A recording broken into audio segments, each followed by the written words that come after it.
पूर्वारुकमिव बन्धनान् मृत्युर्मुक्षीये मामृता। बोलिए शंकर भगवान की। पार्थिव शिवलिंग की, अन्य शिवलिंग की, तिथियों की, पदार्थों की, वस्तुओं के महत्व को हमने समझा कि कौन से अवशेष करने से क्या लाभ है। और देखिए ये गोकुलेश्वर भगवान की इस गोकुल विलेज कॉलोनी पे बड़ी कथा है। सावन का महीना, कथा प्रारंभ हुई सोमवार में, और यहाँ जो पार्थिव शिवलिंग अभिषेक रखा गया है उस दिन भी सोमवार है। एक मां कह रही थी, महाराज जी क्या हम अपने सगे संबंधी बाहर को बुला सकते हैं? बड़े प्रेम से बुलाइए, कोई दिक्कत नहीं है। आप रोज जो अभिषेक में नहीं बैठ पा रहे हैं, यह रोज होता है सुबह 11 बजे, अगर रोज नहीं आ पा रहे तो लास्ट वाले दिन सोमवार के दिन यहाँ पार्थिव शिवलिंग, आगे तो महादेव की इच्छा है लेकिन कोशिश यही होगी कि 108 शिवलिंग यहाँ बने और उनका पार्थिव शिवलिंग अभिषेक हो, जिसका हम सबको लाभ मिले, आनंद मिले। तो जो भी इस अभिषेक में बैठने का मन बना रहा है वो बहुत मजबूती से बना ले। मेरे सामने प्रश्न आए, जैसे आए कि महाराज जी कोई बाहर रह रहा है और कोई माँ अगर यहाँ अकेली रह रही है, बहन अकेली रह रही है, उनके पति नहीं है, तो ऐसा ना सोचे कि जोड़े से बैठे थे, वो अकेले भी बैठ सकते हैं।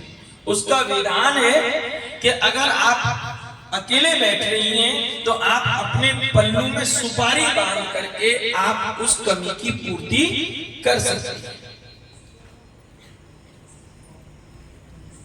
कोई भी प्रतीकात्मक हम स्वरूप धारण कर सकते हैं। जब भगवान राम ने यज्ञ किया था और मां सीता जब वाल्मीकि के पास में थी तो सोने की सीता बनाई गई।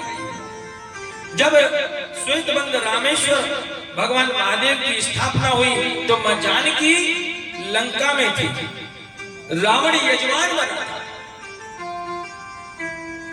और आज रावण जब आया वहां पर पुरोहित बनकर के, भगवान राम जब यजमान बने तो उस समय रावण बहुत चतुर था, विद्वान था। उसने कहा था कि हे राम, मैं अधूरी पूजा नहीं करवाता, आप यहाँ बैठे, अगर आपका जोड़ा हो तो तुरंत राम ने कहा कि आचार्य जी मेरा जोड़ा तो अशोक वाटिका में तुम्हारे पास है। सो रावण कितना चतुर था, विद्वान भी था, आचार्य था। उसने कहा कि अगर यजमान के पास सामान पूरा नहीं है तो आचार्य का धर्म होता है कि वो उस कमी की पूर्ति करे।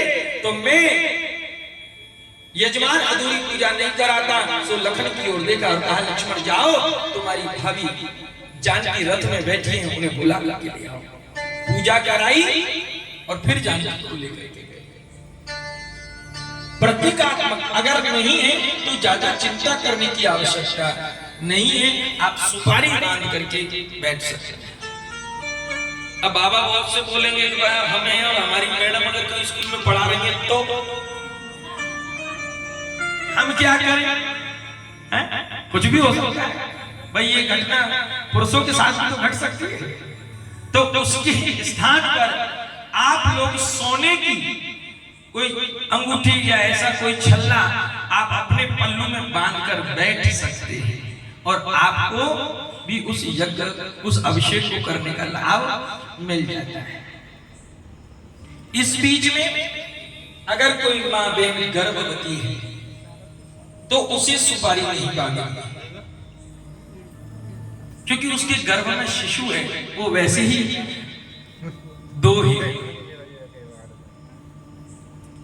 वो भी बैठ सकते हैं। तो ये ना सोचें कि कौन बैठ सकता है कौन नहीं बैठ सकता। अकेले हैं तो भी बैठ सकते हैं, दो में हैं तो भी बैठ सकते हैं।